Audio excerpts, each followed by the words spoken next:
Hi everyone, welcome to Square Peg Square Hole Live. I'm Eleanora Ferrante. I'm the owner and college admissions coach. Today's topic is college admissions and standardized tests, what you need to know. Specifically today we're going to discuss three terms that are really important for you. Test optional, test flexible, and test blind. Right? These days, a lot of schools are saying that they are test optional. So what does that mean exactly? And what does it mean for you if you're a high school junior and you are trying to get into college? Well, the answer is test optional basically means if you want to send your score, you do. And if you don't, you don't. Pretty simple. Except it's not always as easy as that.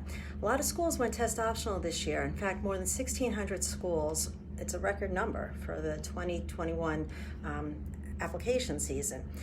Normally that number is significantly lower. It's down around 1,000. So why did so many schools go test optional? Well, the answer is pure and simple. There weren't a lot of tests to give. There were, between the pandemic and everything that was going on, a lot of the tests, both the ACT and the SAT, were canceled, or they weren't able to hold as many students in the facilities. So many students were prevented from taking the tests.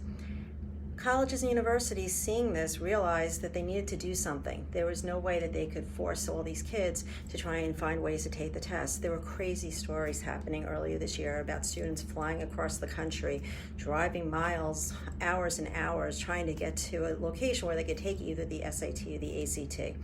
So many schools decided that it just didn't make any sense, and they were going to go test optional. So when you do that, it means that other things become important. The schools no longer have that test point to look at and decide if you meet their criteria, right? So some of the things that schools have always looked at are your grades, the classes that you take, your activities. But this year, even more so, they were looking at those, and they're also looking at your essay, reading it thoroughly to see, are you a good fit? What's interesting about you? Those letters of recommendation became even more important. What did other people think about you and the type of student that you are? Because colleges needed to find other ways to figure out if you would be a good fit for their school, academically, socially, right? Do you have what it takes to be successful there and be engaged? So you might be wondering, if the school's gone test optional, why should I even bother to send my score? Well, the answer is, if you have a good score, you want to send it. It's another data point. It is not a defining data point, but it's one more piece of information for the schools to look at and say, oh, this student has a great score and great grades and great activities. They're a good fit.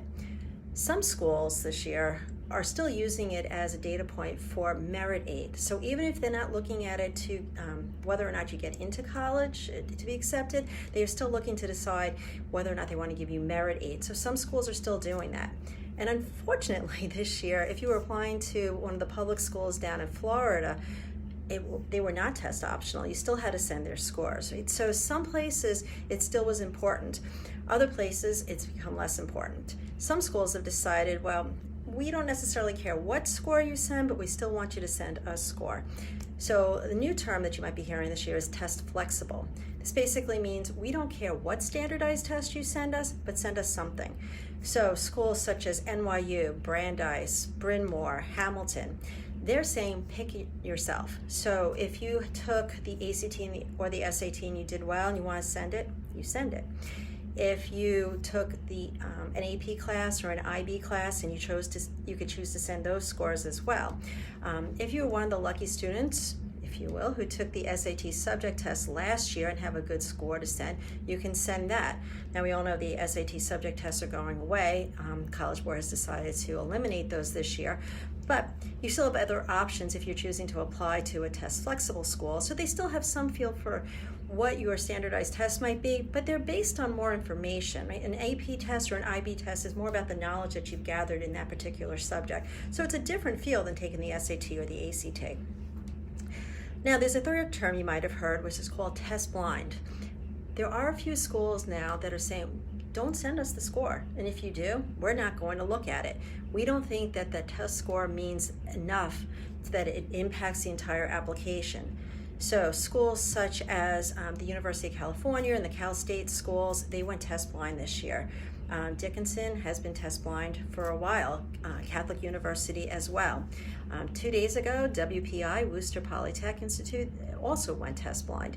So you're now finding more and more schools that are doing this. Cornell University added 3 schools to their list. Their agriculture, life sciences, architect, and business schools are test blind. Their other schools are test optional, so keep that in mind if you're applying to Cornell this year. But what's nice about that is those schools are saying, don't even bother sending us scores. And so if you're if you're looking to apply to college and you're a high school junior and you're wondering what to do, well, the answer is if you can still take a test and you're comfortable doing it, then you should go do that. You don't want to put yourself at risk. Right? That's definitely not what's needed here at this point. If you can safely take the test and you choose to do that, then you should go do it, because there are still some schools who will look at it, and it's one good data point for you. And then if you turn out to get a score that is at the upper end of that school's mid-range or above, you clearly want to send it, because it tells the admissions officer something else about you that's really positive. But the tests have definitely become less important. So if the tests themselves are becoming less important, what becomes more important? Well, your grades. You really want to make sure that you're focusing. And it's hard this year, I know that, with the pandemic and so many classes being virtual. I know it's not easy, but you really want to stay strong, and you want to make sure your grades stay high, because that's important. You want to continue to take the most rigorous classes that are good for you. That doesn't mean taking AP Biology if you're not a bio student, right? But it could mean taking AP Gov or AP Economics. It could mean taking statistics or calculus. Whatever makes sense for you, but you want to take the most rigorous courses available to you that makes sense for you. You also want to focus on your activities. I know there are fewer things that you can do, but there are still many activities that are coming back to the schools this year, and there are things you can do on your own that don't necessarily have to be done in a large group. What we're looking for in terms of the admissions process this year is depth, not breadth. You don't need 30 activities to get into college. What you need are a few that you can really dive deep into that are meaningful for you. You also want to try and build the rapport with your teachers, because letter of recommendation is also important. I know that's not so easy to do when you're not sitting in a classroom with them, but a lot of schools are having extra hours after school where you can talk to your teachers. Make sure that you've got your camera on so they can see you in class. Participate, whether it be sending them notes through the chat or raising your hand in the virtual class, or when you're actually in person, making sure you interact with them. Lastly, you also want to take a look at your essay. The essay is a great opportunity to showcase who you are, right? What's important to you? What are your strengths?